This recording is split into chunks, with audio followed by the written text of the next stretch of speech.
Carissimi tutti, Sawa Bona, le docteur Randoredot depuis la cour du palais communal de Conseillon. J'espère que vous vous portez tous merveilleusement bien. Et avant de commencer cette vidéo, permettez que je vous souhaite un très bon début de semaine. Une semaine qui va commencer avec une petite onde de choc. Parce que c'est une vidéo.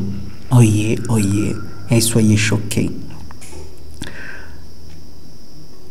En 2017 ou 2018, plus ou moins, je me rappelle avoir produit une vidéo dans laquelle je faisais référence à un fait d'actualité à l'époque qui était la visite de Rihanna à l'Élysée. Rihanna accueillie à l'Élysée par Brigitte Macron. Et à l'époque, pourquoi est-ce que je parlais de cette visite-là après d'événements bizarres et sans tête ni queue qu'on puisse voir à la télévision? Ouais, ça ne manque certainement pas. Mais celui-là particulièrement avait attiré mon attention, où j'y faisais mention pour une raison bien précise. C'était en fait du temps où je faisais à l'occasion des vidéos de transinvestigation. Et j'essayais d'illustrer le fait qu'il était bien plus facile d'identifier une andromèle, contrairement aux gynomales qui, elles, étaient beaucoup plus difficilement repérables pour de nombreuses raisons sur lesquelles je ne peux pas revenir maintenant. Toujours est-il que il est toujours plus facile d'identifier une andromèle, c'est-à-dire une MTF, male to female, qu'il ne l'est d'identifier une gynomale, c'est-à-dire une F to M. Et j'essayais d'expliquer le fait qu'on pouvait identifier à l'occasion une gynomale. Comme moyen d'identifier les gynomales était celui de voir qui était leur partenaire. Si vous avez un individu dont le partenaire est visiblement une andromèle, c'est-à-dire une M to F, il y a de fortes chances que ce conjoint-là, cet individu, soit en réalité lui aussi un transgenre, notamment un F to M, un gynomale, ou tout au moins un nanophile. Évidemment, je comprends bien que pour les nouveaux abonnés, vous puissiez vous perdre un peu dans la terminologie. Il va falloir faire avec. De toute façon, vous connaissez les personnes auxquelles je fais référence. Vous pourrez après essayer de déduire à quoi se réfèrent ces termes que par contre les plus anciens abonnés connaissent sans aucun doute.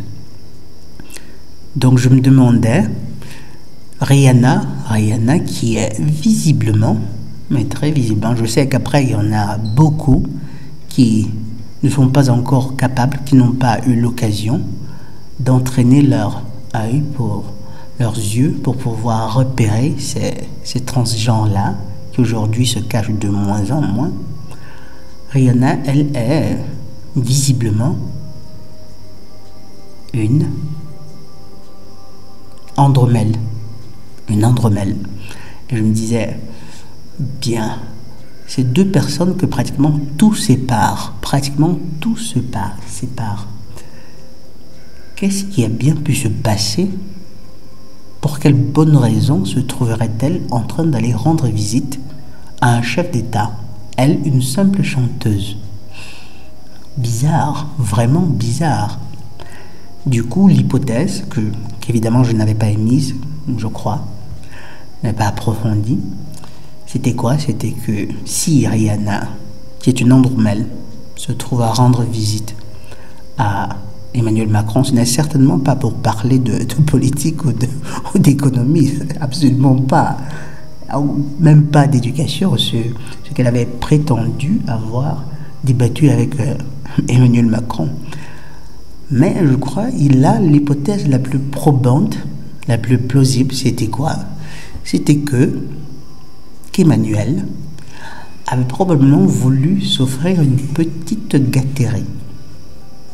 Là, c'était la première hypothèse. L'autre hypothèse était, par contre, qu'il y avait de fortes chances qu'Emmanuel Macron lui-même n'était pas si Emmanuel sans E que ça. Vous voyez ce que je veux dire? Après, je sais parfaitement que beaucoup parmi vous péteront un câble, se mettront sur leur nerf, mais prenez votre mal en patience. Accordez-moi tout simplement le bénéfice du doute et après, essayez de faire vos recherches pour votre propre compte. Donc, Emmanuel Macron est soit, c'était l'hypothèse, une hypothèse qu'évidemment je maintiens aujourd'hui, et ce d'autant plus qu'après il y a d'autres éléments qui ont fait surface, était soit un gynomale, soit un nanocyle. Mais après, on n'en a plus reparlé, je n'en avais plus parlé, et je n'y pensais même plus, jusqu'au jour où je suis tombé sur une autre vidéo, cette fois-ci, qui concernait la Brigitte Macron. Brigitte Macron, soi-disant née Brigitte Trogneux, est en réalité Jean-Michel Trogneux. Une rumeur qui court depuis des semaines. Sur le fait que Mme Macron aurait pu ne pas être une dame, c'est sottise. C'est obligé de se justifier comme un interrogatoire. L'histoire de... Et vous voilà servi, mes chers amis. En réalité, la Brigitte serait un nom de fort, en réalité. Évidemment, nous allons nous limiter à dire que ce sont des rumeurs. Après, on sait très bien qu'il n'y a pas de fumée sans feu. Considérez ceci, mais considérez aussi les différentes choses que nous nous sommes dites à l'occasion concernant le but ultime du Seigneur ténébreux, la société idéale qu'il voudrait construire, qu'il voudrait établir. Considérez cela. Et si, au bout du compte, cette vidéo n'est pas trop longue, je reviendrai justement sur l'aspect idéologique qui sous-tend justement toute cette campagne de destruction du genre, de cette distinction entre le masculin et le féminin, qui est à la base est quelque chose de littéralement, là j'évite d'utiliser l'adjectif commençant par D, mais qu'on sachait que c'est l'œuvre du Seigneur ténébreux, the hater of all things good, d'Iblis. Mais pour le moment, laissons donc en paix, laissons tranquille un instant la Brigitte et son cher époux ou épouse. Passons à un autre cas qui va probablement tout autant vous choquer, mais qui peut-être vous aidera à ouvrir les yeux sur le monde que ces gens sont en train d'essayer de nous imposer. Il y a quelque temps, la grande pop star Madonna publie un message bizarre sur sa page TikTok. C'est un message en anglais. Je vais lire le message et je vais le traduire pour ceux qui ne parlent pas anglais. C'est très intéressant. Donc elle publie là, c'est sur sa stories, un peu comme des publications sur WhatsApp ou sur Facebook. Et le message commence ainsi. I have a confession to make. J'ai une confession à faire. Bon, là c'est la traduction littérale.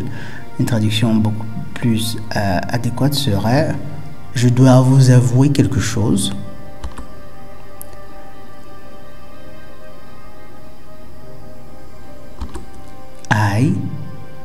Je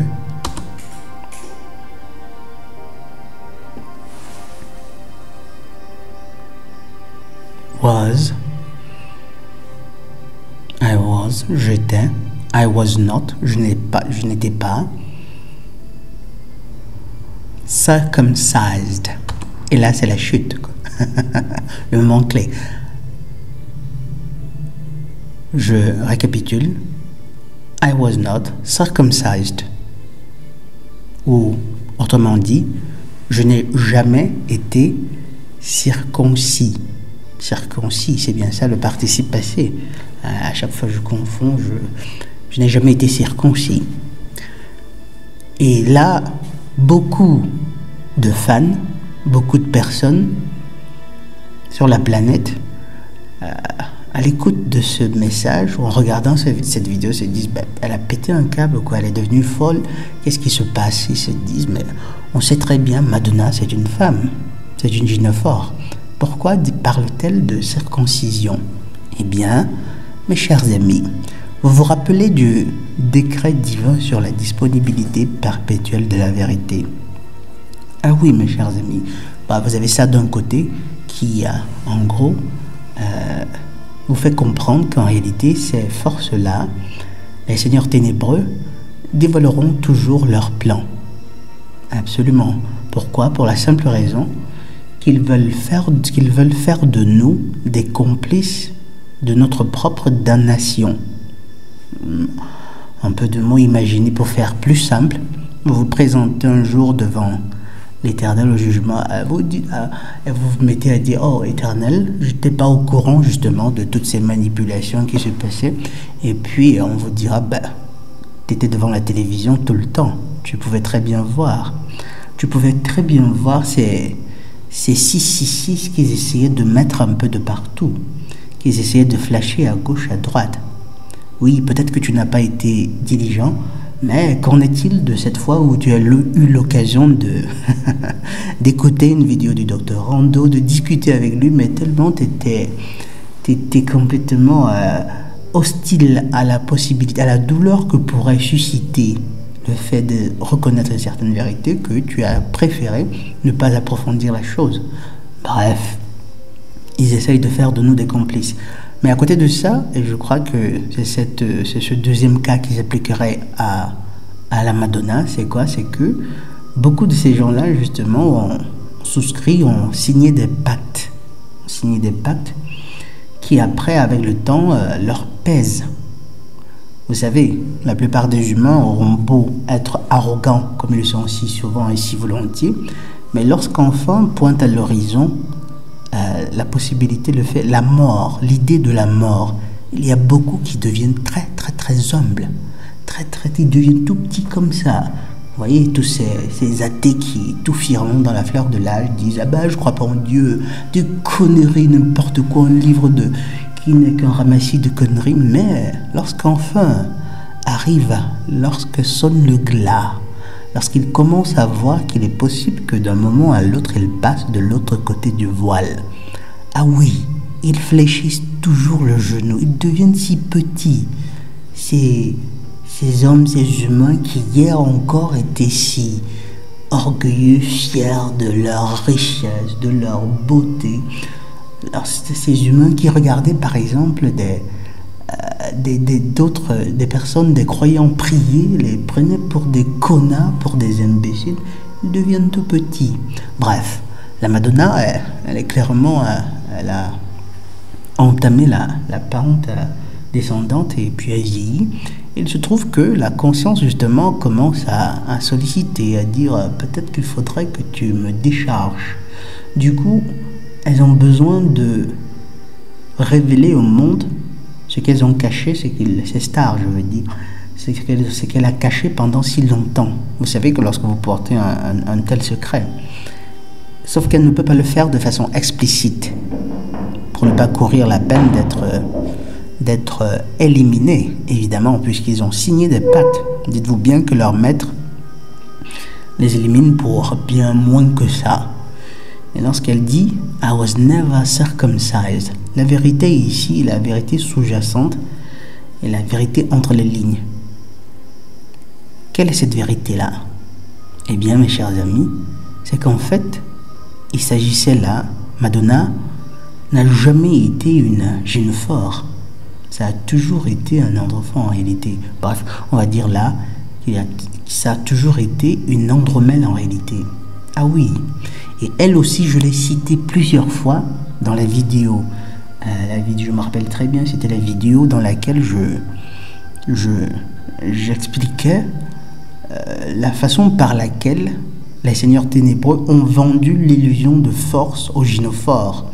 C'est-à-dire quoi? C'est-à-dire qu'ils vont prendre un androphore tel que celui qui était cette Madonna, transformé, sauf que chez l'androphore, il y a un processus d'inversion de sa nature qui est simplement impossible, tel que par exemple la longueur des os. Ça veut dire quoi? Ça veut dire que pour autant on puisse essayer de transformer un homme en femme, il conservera le gros de sa puissance. Absolument, le gros de sa puissance qui avait déjà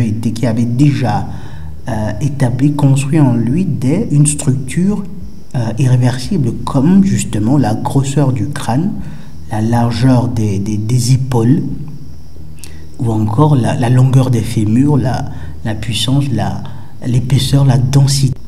Donc ces gens-là, qu'est-ce qu'ils font, les seigneurs ténébreux? Ils récupèrent des androphores qu'ils vont présenter au monde comme des gynophores, évidemment des gynophores qui ont toute la puissance des hommes et qui seront capables d'accomplir de nombreuses prouesses telles que enchaîner des spectacles, aller en salle de sport chaque jour, soi-disant avoir des enfants qui sont très souvent clonés. Et ça donne quoi? Ça donne que ça crée une puissante illusion. Les femmes, c'est les femmes véritables, les femmes au foyer, lorsqu'elles voient tout ceci, elles se disent en fait, c'est absolument possible. Je peux non seulement avoir une famille, mais aussi poursuivre une carrière satisfaisante, épanouissante. Sauf que faire les deux choses, c'est simplement impossible. On ne peut pas poursuivre deux lièvres à la fois. Et ça donne quoi? Ça donne que la plupart du temps, les gynophores, elles vont essayer de suivre ces deux lièvres-là en donnant bien entendu la priorité à leur carrière, parce que c'est ce que le monde leur chante aux oreilles chaque jour. Et le résultat, c'est quoi? C'est que les familles sont détruites. Les familles sont détruites. Et vous ne pouvez pas dire le contraire en Occident. Lorsque vous jetez un coup d'œil, vous voyez même les couples, même les familles qui luttent fortement pour essayer de maintenir vivant justement le noyau de la cellule de base de la société, peinent de beaucoup. Et les seules qui y arrivent un peu, ce sont celles-là qui reconnaissent, qui, autant que faire se peut, essayent de suivre justement le dessein divin. Bref, c'est de cette façon-là que ces seigneurs ténébreux, les seigneurs ténébreux ont vendu l'illusion de force aux gynophores en présentant des androphores comme des femmes, en présentant des soi-disant femmes qui en fait n'étaient que des androphores, et en créant cette puissante illusion. Vous avez de nombreux autres cas. Vous connaissez par exemple les spectacles Victoria's Secret, comme quelque chose du genre.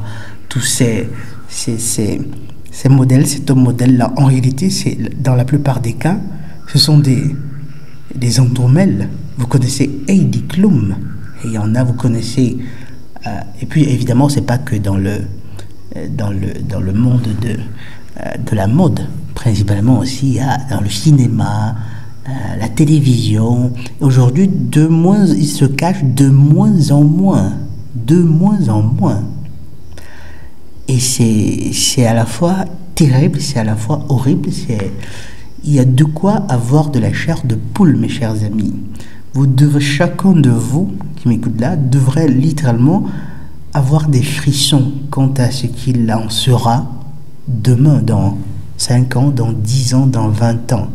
Jusqu'à tout à l'heure encore, je voyais un programme, Le Talent Faible, qui est un programme apparemment destiné à ces gens-là. Et il y a de quoi, mes chers amis, avoir des frissons.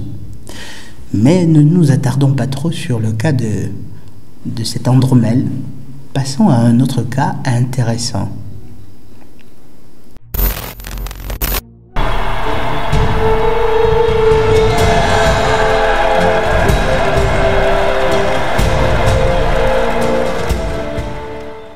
Notre prochain spécimen, comme vous l'avez sans doute deviné, c'est Thor.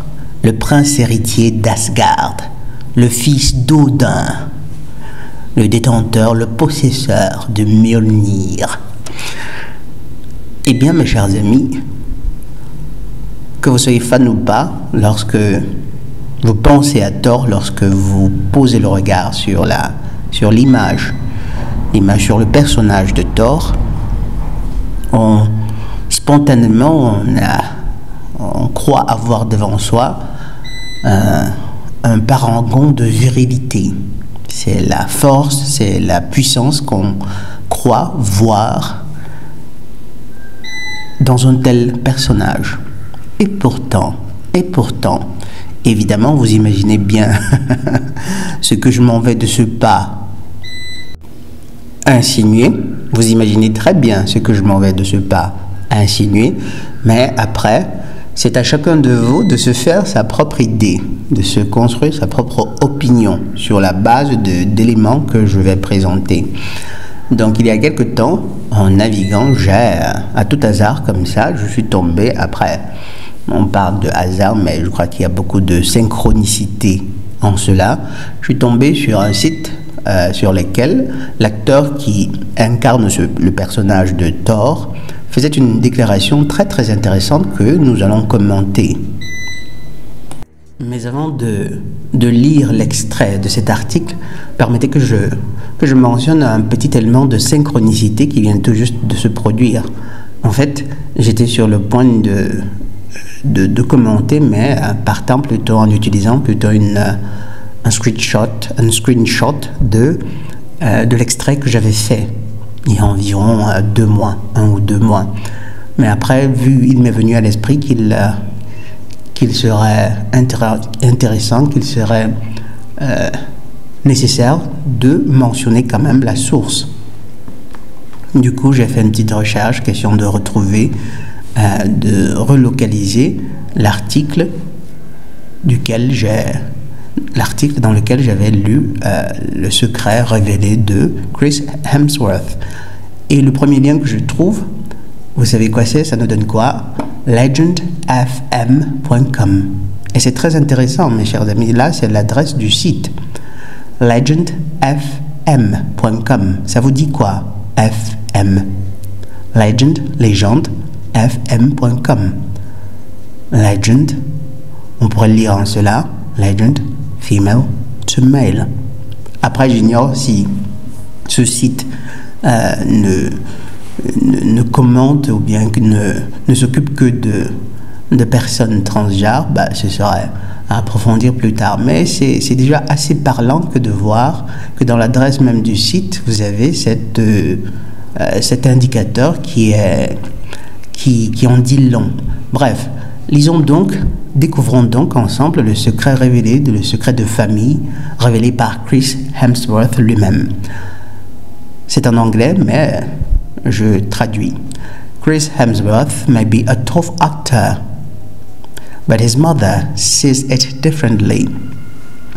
Chris Hemsworth pourrait être ce qu'on définirait un acteur dur à cuire, tough actor. Mais sa mère voit les choses différemment. Et là, on cite Chris en personne, Thor. I would like to think I am a normal boy. Je voudrais bien penser, je voudrais bien croire que je suis un garçon normal. But if I go to my mother, mais si je posais la question à ma mère, she would probably say, elle dirait, très probablement, you know, Chris was always the daughter of my 3 boys. Chris, si je devais poser la question à ma mère, elle dirait très probablement, Chris a toujours été la fille de mes 3 garçons. C'est-à-dire, Chris a toujours été la femelle, on dirait, la femelle parmi mes 3 filles. D'après vous, ça veut dire quoi? Chris Hemsworth reveals a family secret. Là, c'est Chris Hemsworth lui-même qui dit cela. Eh bien, mes chers amis, une fois de plus, ces personnes ont l'obligation de nous dire sans nous dire, de nous révéler sans nous révéler. Décret divin sur la disponibilité perpétuelle de la vérité. Vous vous rappelez par exemple cette interview de Megan Fox à l'époque, quand elle disait « I'm a man », c'est-à-dire tout ouvertement comme ça. En fait, il faut que vous sachiez ce qu'ils sont en train de vous faire, quitte à chaque esprit, à chacun de vous, de se poser des questions, d'analyser, d'approfondir, d'être diligent pour faire des recherches et essayer de comprendre, partant du principe que ces individus, ou bien les seigneurs ténébreux, ces gens qui nous dirigent, qui nous gouvernent, n'ont pas du tout à cœur notre intérêt, certainement pas notre salut. Là, vous avez un individu, une personne, un acteur qui, de façon biaisée, révèle qu'en réalité, il n'est pas du sexe qu'il prétend être. Qu'en réalité, vous verrez en lui peut-être quelqu'un de viril, mais ce n'est pas ce qu'il est. Il est très probablement, et là je mets très probablement parce que c'est important de laisser une certaine marge de manœuvre, ou bien de laisser quand même un peu de doute. Après, c'est à chacun de vous, il revient à chacun de vous d'avoir la diligence due pour approfondir la chose.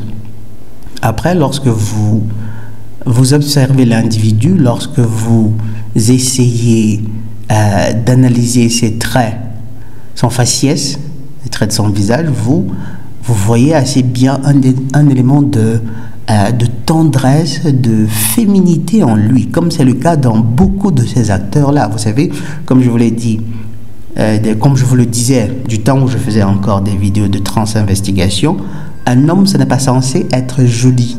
Un homme, c'est pas censé être mignon, pas du tout. Et puis ici, le caractère mignon est différent de ce que je peux appeler la beauté, c'est-à-dire la symétrie des formes. Un homme, c'est pas censé être mignon. Après, il y a plusieurs cas qui pourraient être cités. Je vais pas mentionner votre cher et probablement très aimé Batman, non pas Batman, Superman, mais question d'éviter d'en traumatiser davantage de personnes. Mais vu qu'on s'y trouve, mes chers amis, pourquoi ne pas parler de l'acteur justement que je viens de mentionner, Henry Cavill, je crois qu'il s'appelle, qui incarnait le personnage de Superman jusqu'à il y a quelques temps, parce qu'il paraît qu'il a été substitué, remplacé. Observez bien cette photographie, mes chers amis. Observez bien ses bras. Si vous réussissez à faire abstraction de ce visage un instant, si vous réussissez à vous laisser justement observer cette image en vous débarrassant de tous les a priori que vous avez quant à l'identité de genre de cette personne, vous verrez que votre cerveau vous dira très clairement que ces bras-ci sont beaucoup trop courts pour ce corps-ci et beaucoup trop larges pour ce torse-ci. Vous remarquerez que ce bassin-là est bien trop large pour un torse d'homme. Après, beaucoup diront « Ah mais non, c'est peut-être son vêtement, c'est peut-être la veste. » Non, non, non, non. Observez bien, vous verrez qu'il y a comme un quelque chose qui est bizarre, qui est louche, qui ne répond pas vraiment quant aux proportions, quant au ratio qui devrait caractériser la taille des membres par rapport au corps chez un être masculin. Après, le cerveau, il ne sait pas qu'il ne sait pas, ce sont des éléments qu'il perçoit comme ça, spontanément, parce que c'est un appareil puissant. Il a été conçu par l'Éternel, par le Créateur. Et justement, chacun de nous a cette capacité juste à identifier, a priori, à identifier les éléments, des incongruités de symétrie. Et voilà, exactement. À côté de ça, lorsque vous regardez ce visage, vous y voyez quoi? Il est certes vrai qu'il y a de la barbe qui crée l'illusion de virilité, mais lorsque vous observez le regard, vous y voyez de la féminité, de la tendresse. Ce visage, il est mignon. Un trait qui est typiquement féminin. Mais attendez, je vais vous faire voir une autre vidéo, un autre extrait qui peut-être va vous faire mieux percevoir l'incongruité de proportion qu'il y a dans le ratio entre les membres, la taille des membres de cet individu, de ses bras, la taille de ses bras et celle de son corps en entier.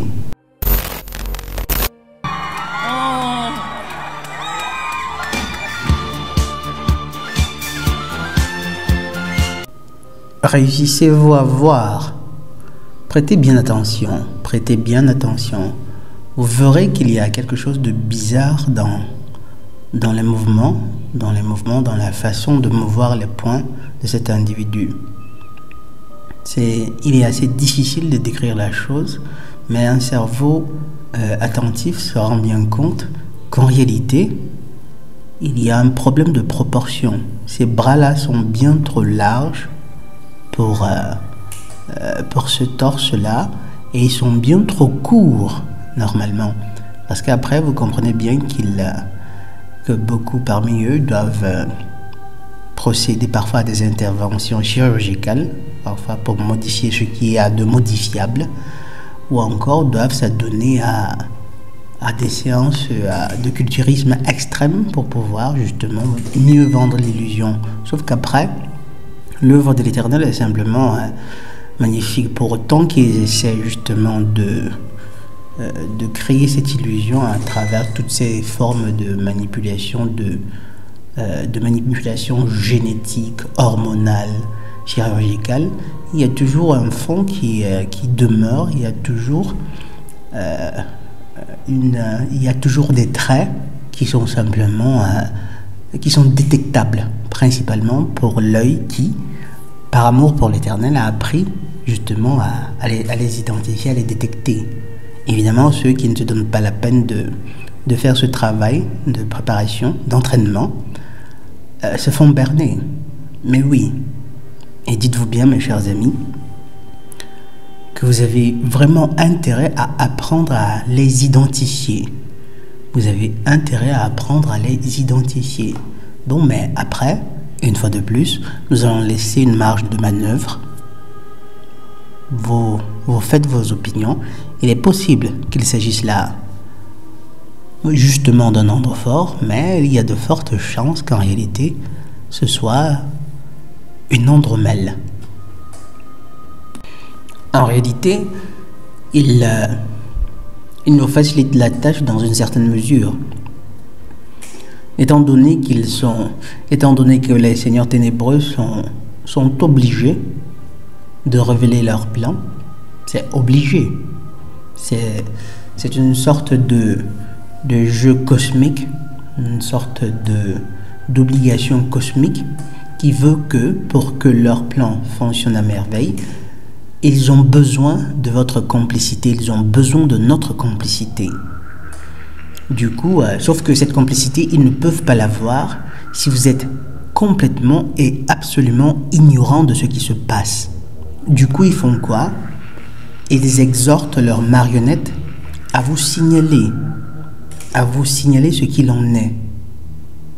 De sorte que, et là je me répète, un jour, lorsque vous serez appelé à être jugé, que ce soit immédiatement après votre trépas, ou alors au moment où aura lieu le fameux jugement dernier, du moins pour ce cycle-ci, vous n'aurez pas d'excuses. Vous n'aurez vraiment pas d'excuses, parce que tout être humain, tout esprit incarné qui est en soi un degré suffisant de bienveillance, de bonté, suffisant justement pour pouvoir avoir accès aux hautes sphères célestes, ne peut pas ne pas se poser des questions sur l'état du monde, sur ce qui se passe, sur les raisons pour lesquelles il semble exister un groupe de personnes, des forces qui font tout pour ruiner l'humanité.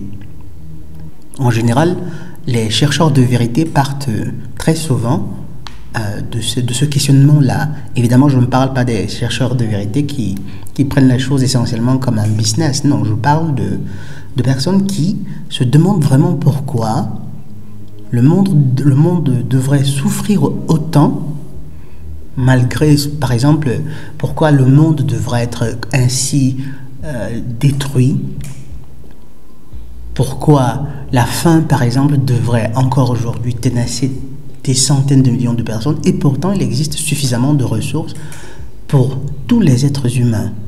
Pourquoi justement il y a des groupes de personnes, il y a des peuples qui sont comme voués, qui ont pour mission justement de semer de la destruction partout.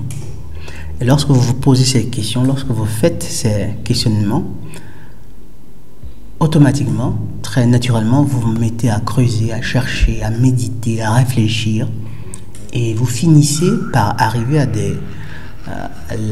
des observations qui sont en réalité factuelles, qui ne relèvent même plus de votre opinion. Ce qui se passe sur cette planète, ce n'est pas essentiel, ce n'est pas du tout une guerre économique comme on pourrait le penser. Ce sont les esprits qui ne regardent qu'à la surface, qui voient dans tout ce qui se passe sur cette planète comme étant essentiellement une guerre de pouvoir ou des guerres économiques. Non, non. C'est littéralement quelque chose de spirituel. Après, il y a des retombées, bien entendu, matérielles, économiques, mais c'est essentiellement quelque chose de spirituel. Donc, tout être humain qui se pose ces questions ne peut que passer par ce chemin-là pour finir par se rendre compte qu'en réalité, que les seigneurs ténébreux, ils ont déployé tout un arsenal, un puissant arsenal destiné à nous détruire, à nous démoraliser mentalement, psychologiquement, matériellement, pour pouvoir nous mener petit à petit vers une société démoniaque dans laquelle les humains n'auront plus d'identité, ils n'auront plus de loyauté ni envers leur famille, ni envers leur peuple, ni envers leur Dieu, et ni même envers ce qu'ils sont à la base. Vous vous rendez compte qu'aujourd'hui, on en est arrivé au point où il y a des individus qui, c'est fou quoi, qui trouvent qu'en fait, le sexe, le genre, ce n'est que, c'est une opinion. On va demander à un taré, de quel genre es-tu, de quel sexe es-tu, il va dire, ça dépend tout simplement. Et rappelez-vous aussi, ce sont les singeries du diable. C'est-à-dire nier mordicus une évidence. Nier mordicus une évidence encore et encore. Pourquoi? Parce qu'ils savent qu'au bout du compte, toutes les personnes n'ayant pas à leur côté l'Éternel, je veux dire les personnes qui ne se donnent pas la peine de se construire une armure, une armure qui ne peut être efficace que si elle est fondée sur les lois de l'Éternel, ces personnes-là finiront par être démoralisées et accepter justement le modèle de vie qui leur est proposé. Et une fois de plus, ils font tout pour normaliser la chose. Écoutez ce que déclarait déjà à l'époque Megan Fox, l'actrice Megan Fox. I'm a tranny. I'm a man. I'm a tranny. I'm a man. Je suis une transgenre, je suis un homme. Là, elle déclare comme ça, cache ce qu'elle est. Mais il y en a encore qui vont se dire non, elle doit être en train de blaguer. Elle le dit peut-être parce que pour signifier le fait qu'elle soit une femme accomplie, qui a lutté, qui a dû batailler pour se faire une place dans la société. Non, mes chers amis, décollez vos œillères. Elle le dit parce que c'est une andromèle, tout simplement. During our sex scene, I felt your dick rubbing into me. Là par contre, c'est un programme, soi-disant de rigolade, un programme apparemment de la BBC Radio, dans lequel les personnes, les stars, sont en droit de se dire, de s'adresser des insultes. Et là, vous avez l'acteur Chris Pratt et l'actrice, entre guillemets l'actrice, Jennifer Lawrence. Et il lui dit, during our sex scene, I could feel your dick rubbing. Et qui signifie quoi? Pendant notre séjour, j'ignore à quel film il se réfère, un film dans lequel ils apparaissaient tous les deux. Et il dit, dans notre scène de sexe, dans la scène dans laquelle on faisait l'amour, je pouvais sentir ton organe, je pouvais sentir ton phallus me toucher. Et elle, qu'est-ce qu'elle fait? Elle se met à rigoler. Pour ceux parmi vous qui ont peut-être vu cette vidéo entière, après, elle lui serre la main. Évidemment, comme ça semble de la rigolade, mais c'est une façon pour ces gens-là de nous présenter ce qu'ils font, sans pour autant nous choquer. De cette façon, un autre effet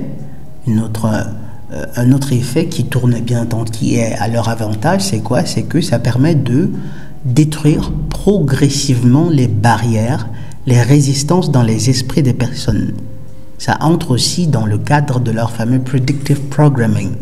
Vous imaginez des générations et des générations qui seront exposées justement à ces petites blagues, à ces petites vannes faites à propos d'une pratique qui est littéralement, évitons des épithètes, mais qui de toute façon ne rend pas honneur aux lois de l'Éternel.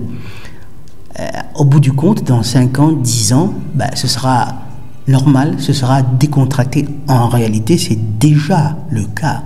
En réalité, c'est déjà le cas. Lorsque vous réussissez à voir sur une télévision d'État, par exemple, une télévision qui est suivie par des centaines de millions de personnes, une scène telle que la suivante, telle que celle que vous allez voir tout à l'heure, vous comprenez que, mes chers amis, on a atteint des profondeurs irréversibles. Alors, tu es né garçon, tu t'appelais Faites comme ça pour... C'est le nom de code. À quel moment tu as senti que tu étais Lily? À 3 ans. À 3 ans? À quel moment il a senti qu'il était garçon? À l'âge de 3 ans, mes chers amis. Oh là là, nous sommes vraiment... nous vivons une époque de destruction, une époque, c'est littéralement l'apocalypse. Cet apocalypse étant annoncé dans les textes anciens. Vous avez un enfant de 3 ans qui aurait compris qu'en fait il était né dans le mauvais cœur. Le predictive programming, ça a fonctionné. Vous avez des jeunes enfants qui en arrivent à cet âge-là. Normalement, un enfant, ça joue, ça ne pense absolument pas à ces choses-là. Évidemment, il est possible qu'un enfant puisse se poser de telles questions bizarres qui ne sont absolument pas naturelles. N'eût été le predictive programming qui a été fait longtemps à l'avance, en amont, c'est-à-dire à travers la télévision, à travers la soi-disant éducation sexuelle qu'ils ont essayé d'imposer un peu de partout, mais principalement par la télévision et le cinéma. Mais malheureusement, vous en avez de parents qui en réalité sont des monstres, tels que la mère de ce Lily. Vous pouvez voir la vidéo après, vous la retrouver sur YouTube, qui après va carrément jouer justement sur un désir comme ça d'un enfant de 3 ans pour déclarer. De 3 ans après, apparemment, c'est à 3 ans que Lily aurait compris qu'il était né dans le mauvais corps. Seulement, ce n'est qu'à partir de 8 ans que ses parents lui commencent à l'aider à transitionner, à passer à l'autre sexe, à devenir littéralement une fille. Le truc intéressant ici, c'est quoi? Vous pouvez voir assez clairement qu'en réalité, le jeune garçon, il est en train de lire un script. C'est tout simplement, on lui a dit ce qu'il était censé dire devant les caméras. C'est tellement visible. Mais regardons donc la suite de l'interview, certains moments. Et comment ça s'est manifesté? 3 ans? Je l'ai dit à 8 ans. Ouais. Et je le ressentais à 3 ans. Merci. Qu'est-ce que tu ressentais? J'étais pas bien dans mon corps. Et je me disais à maman des idées suicidaires. J'étais pas bien dans mon corps et à un moment je me disais des idées suicidaires. Mon Dieu, mais quelle horreur! Mais quelle horreur! Attention, quand je parle d'horreur, je me réfère ici à à la génitrice de ce petit garçon, de ce pauvre petit garçon. Vous imaginez cela? Simplement parce qu'elle voudrait avoir, elle a un désir de célébrité pour pouvoir passer à la télévision, elle est disposée comme ça à détruire carrément la vie de son petit garçon en lui concédant de l'aider à jouer sur quelque chose de si bête, de si horrible, de si... c'est fou, quoi. Un enfant de 8 ans qui aurait des idées suicidaires. D'où lui seraient venues ces idées-là, en réalité? Même des enfants qui vivent dans le démuniment le plus total, dans la pauvreté la plus abjecte, ne songent pas au suicide. Mais là, on a un petit garçon qui est né dans un pays assez riche, mais qui, du fait d'être né dans un mauvais corps, avait des idées suicidaires. Mais non, c'est un discours qui lui a été enseigné, il a reçu un briefing, probablement de la part de ce monstre de gynophore qui est sa mère, qui lui a dit, voici lorsqu'il va te poser telle ou telle question, voici ce que tu diras, comme ça, comme ça. Et c'est lorsque vous imaginez après qu'il y en a des centaines de millions d'autres folles, d'autres gynophores qui font exactement la même chose de par le monde, et là même plus nécessairement pour de la célébrité, mais simplement parce que c'est trendy.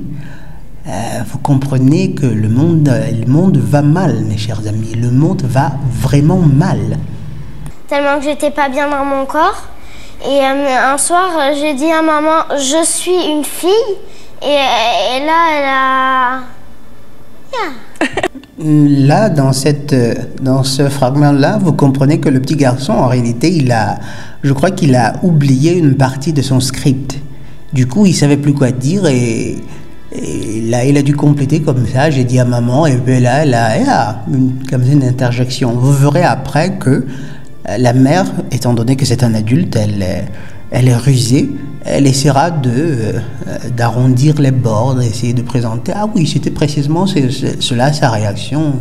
Et c'est précisément ce qu'il fit. Que d'un ramassis de conneries, mes chers amis. Ouais, c'était un peu ça, c'était trop bien vu. C'est ça.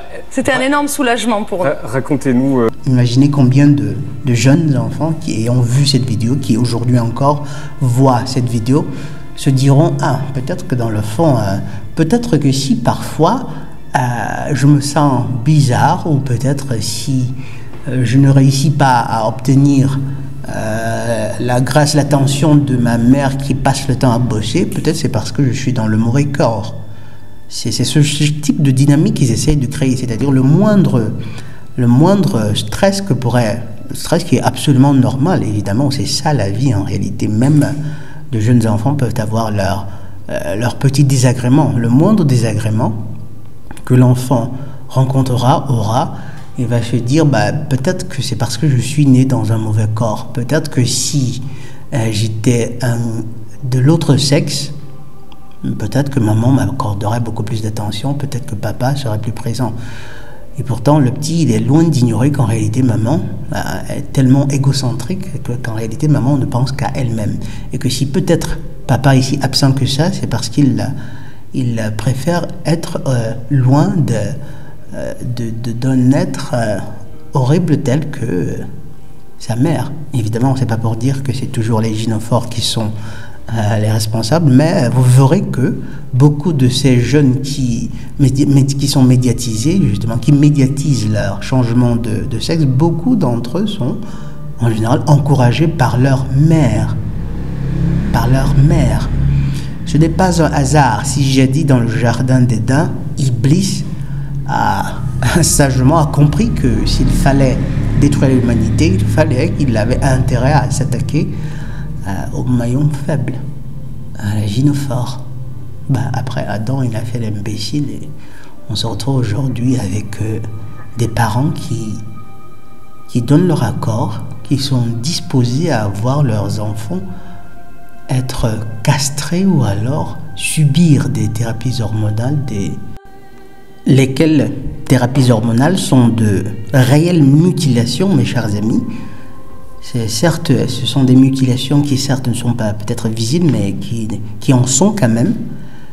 Et il y en a aussi qui après subissent des mutilations physiques réelles, devoir se débarrasser de ces baies mineures, de ces glandes mammaires, ou alors devoir se débarrasser de son phallus.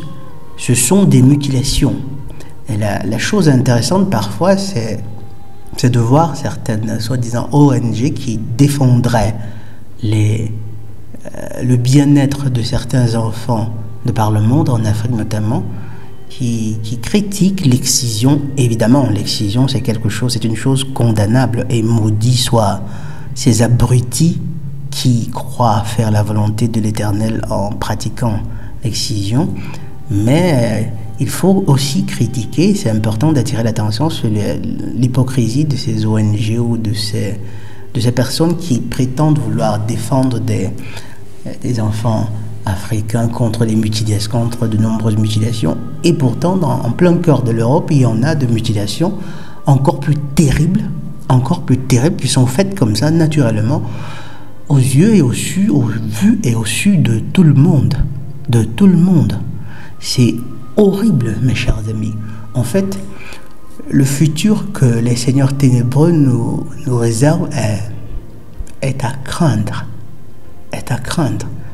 Et c'est pour cette raison que je vous exhorte toujours de donner le meilleur de vous-même pour, au final, que vous considériez ce final comme étant le jugement ou bien comme votre passage de vie à trépas. Faites tout pour être du bon côté. Et ce côté-là, ce n'est ni la religion, ce n'est ni l'athéisme, mais c'est un travail sur vous-même, de perfectionnement, en recherchant votre Créateur, tenant en compte l'idée selon laquelle il est certes amour, il a conçu et créé le monde par amour, mais c'est sa justice qui régit non seulement ce plan de matérialité, mais l'univers entier.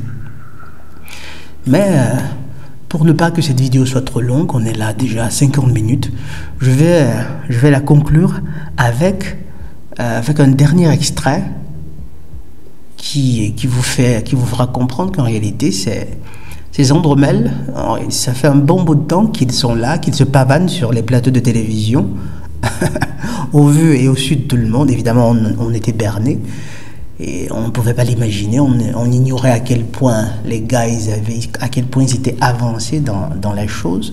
Mais ça fait quand même un bon bout de temps qu'ils se pavanent dans des plateaux de télévision.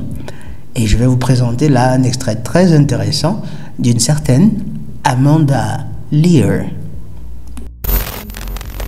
Dis-moi, en parlant de vulnérabilité, est-ce que tu as souffert de cette rumeur qui a couru sur ton compte disant que tu étais un transsexuel? Pas du tout. Bon, rassure-moi, c'est pas vrai. Non, pas du tout. Vous avez vu ou pas la réaction d'Amanda Lear à la question du journaliste Hardison? Après, cette vidéo remonte il y a plus d'une décennie. Et justement, Hardison l'interroge sur l'interview, sur la rumeur selon laquelle elle serait une transgenre, ou comme dans notre langage on dirait une andromèle. Et le truc intéressant, c'est quoi? Observez bien la réaction d'Amanda Lear, évidemment qui nie la chose. C'était pas encore décontracté que de reconnaître qu'on l'est, comme aujourd'hui. Et lorsqu'il dit, mais rassure-moi, ce n'est pas vrai. Et elle, en disant pas du tout, vous voyez, elle a juste carrément sa très courte jupe qu'on peut recouvrir un individu qui aurait probablement eu la maladresse de pointer le nez comme ça, sans qu'on l'ait invité. Et bref, il est, à mon humble avis, probablement elle n'était même pas opérée en réalité. Parce que lorsqu'il pose la question, elle a ce réflexe-là que de recouvrir rapidement ses cuisses parce que il y a un engin qui pourrait déborder. Vous voyez, mes chers amis, ça remonte. Ça fait un bout de temps que ces gens-là défilent sur les plateaux de télévision pour. Ce qui signifie quoi? Ce qui signifie qu'en réalité, avant même qu'ils ne commencent à a entamé le processus de lavage du cerveau, le processus de brainwashing, de predictive programming de façon déclarée, de façon délibérée, comme ils le font aujourd'hui. Aujourd'hui, ils sont arrivés à réclamer la chose comme un droit. Avant, il y avait déjà un processus de manipulation subliminale. Rappelez-vous que nous ne sommes pas seulement ce que nous mangeons, nous sommes aussi ce que nous regardons, ce que nous voyons à longueur de journée. Toutes ces images-là qui défilent dans nos esprits, à la télévision. Et bref, je crois que je vais m'arrêter là. Ce sera tout pour aujourd'hui, pour cette vidéo. Je vous remercie pour le temps que vous avez pris pour la regarder. Merci à tous les protecteurs de la commune de Conseillonne. Et comme d'habitude, rappelez-vous toujours, soit nous souffrons pour nous perfectionner, soit nous souffrons de nos imperfections. L'heure est littéralement à l'apocalypse, mes chers amis. Portez-vous bien. Le docteur André Redotto depuis la cour du palais communal de Conseillonne. Sawabona et la paix de Ya.